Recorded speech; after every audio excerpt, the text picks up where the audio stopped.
Good morning, YouTube. How is life with you? I am good. Imagine waking up to that. That is why I'm good. We are on our way to look after a big bad bull. He is absolutely gorgeous, but he has a couple of sore feet. So we're gonna see what we can do to get him on the mend. Guys, this is the Hoof GP. If you haven't already subscribed, please think about it, because that is what keeps me enthusiastic.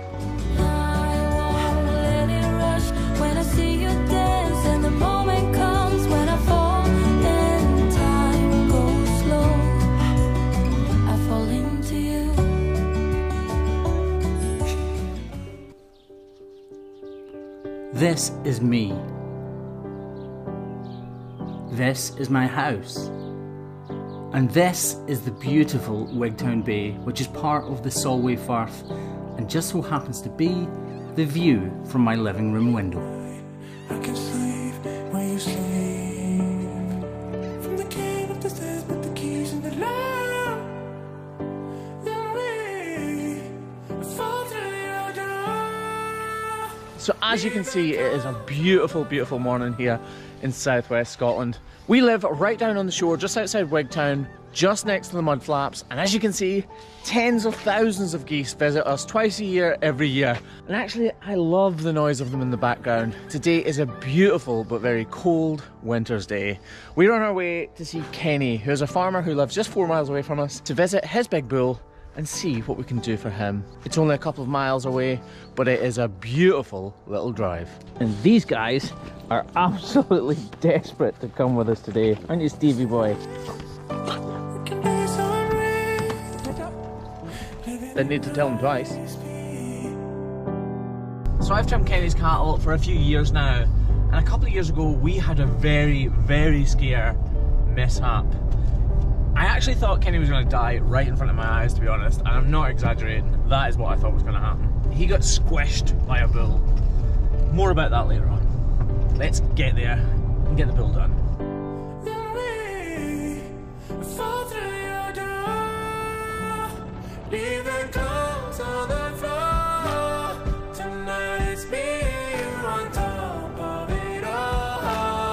If you look just to the left there, you'll see Torhouse Stone Circle, and that's where King Galdus was buried almost 4,000 years ago. Just beyond the monument is Torhouse Farm, where we're headed today.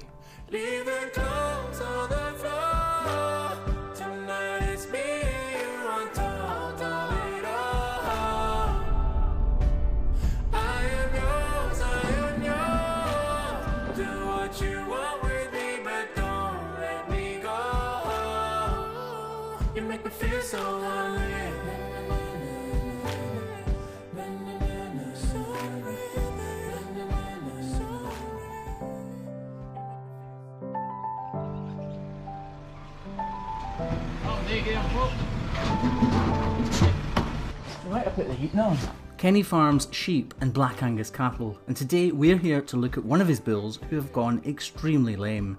It's vital that this bull gets back to health, not only for his welfare, but for the commercial success of the farm.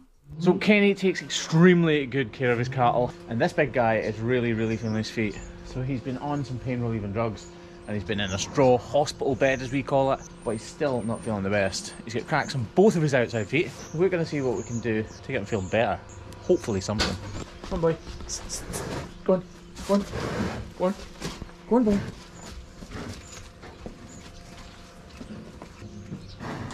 He's all dirty at the back end because Kenny's been keeping him on a straw bed, and as luck would have it, he's lying in the dirt instead of in the straw bed, which sounds about right. Let's try and get him in the car.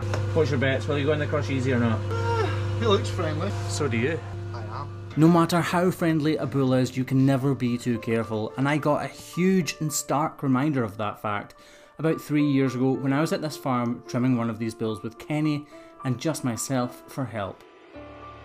The bull I was there to trim was colossal and barely fitted up the cattle race himself, so Kenny jumped in behind him to coax him on and give him a shove from the rear. The trouble was, the bull decided to pull backwards and Kenny got trapped. The bull pulled so hard that he managed to squeeze past Kenny in the race, and I honestly thought I was going to witness Kenny die right in front of my eyes. I've never ever been as scared in my life. Luckily, Kenny got away with just 4 or 5 broken bones and a few days bed rest, which is why today we're not using a cattle race and there are plenty of people on hand to help.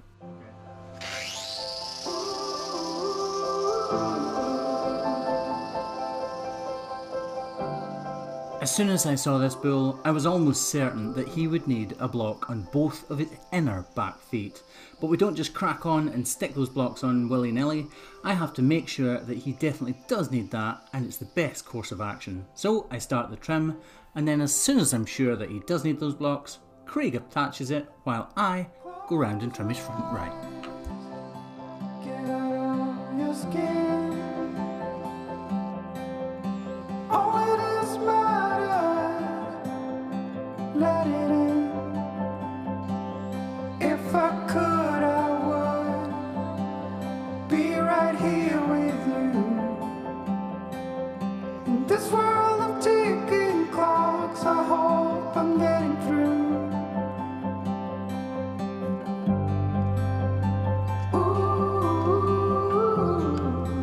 Our diary or schedule for hoof trimming is completely ram-packed. It is full. So when Kenny phoned 10 days ago, this was actually the first opportunity I had to attend to this lame bull. But luckily for me, and even more luckily for the bull, Kenny had treated this bull with Loxicom. Loxicom is a drug that helps to reduce the inflammation and therefore the pain that the bull is feeling because of the problems he's having with his feet. It also helps to radically improve his chances of a full recovery.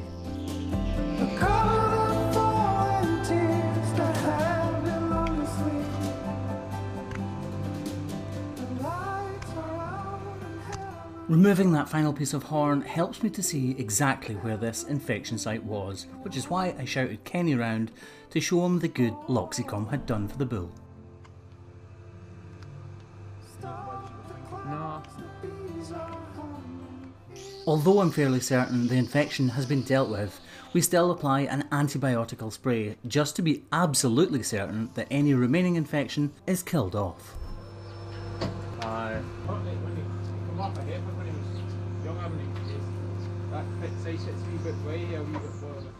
Kenny was telling me that this bull actually had an accident when he was younger, when he was bulling a heifer. He came down, landed funny and really hurt that outer claw, which might explain why he's been having problems with it.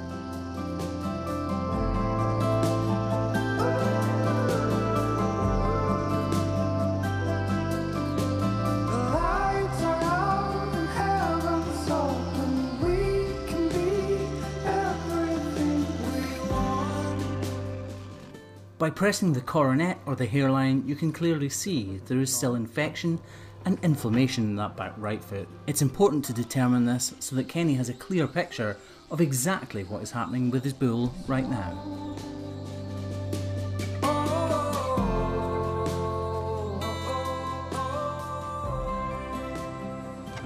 Now that that front left foot's been done and the block has been applied, it's time to get back to trimming his back right foot.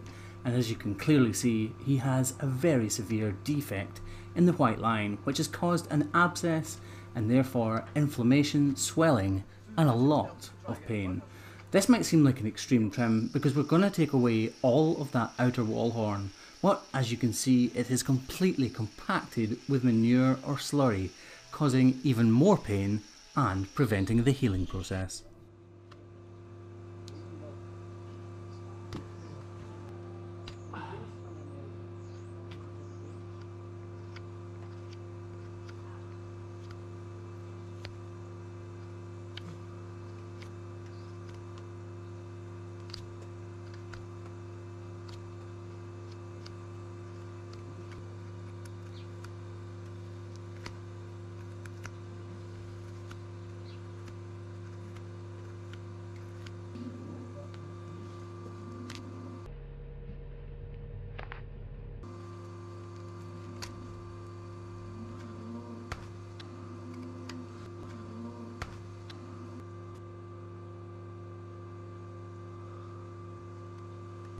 It's at this point right here where we can start to see where the pocket of infection has begun, right there in the white line.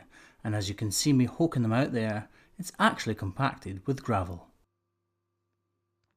As we just remove the last little part of remaining loose horn, we clean off the foot and soak it with iodine to sanitise the area. After that, we apply the magical paste to hopefully transform this foot into something that is not going to cause the bull any more pain.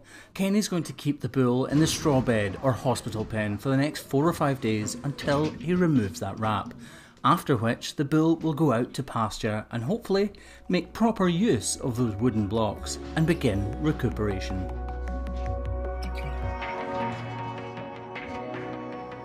Whilst they have Craig and I at their mercy, they put us to good use and check over 2 other bulls who have very mild signs of lameness. We could run away. You and me together, baby, we don't gotta stay. Let's lose our minds. We could go crazy and leave it all behind. Glorious, glorious, glorious, glorious. Could be glorious, glorious,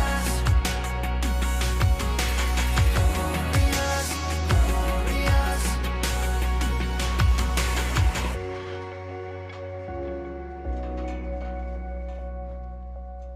The final bull that we trimmed actually had inflammation on his front left foot, so we applied a block in order to make sure that it doesn't progress any further, and Kenny gave him a jag of pain relieving drugs that also reduce the inflammation so that he is pain free and the lesion is stopped in its tracks.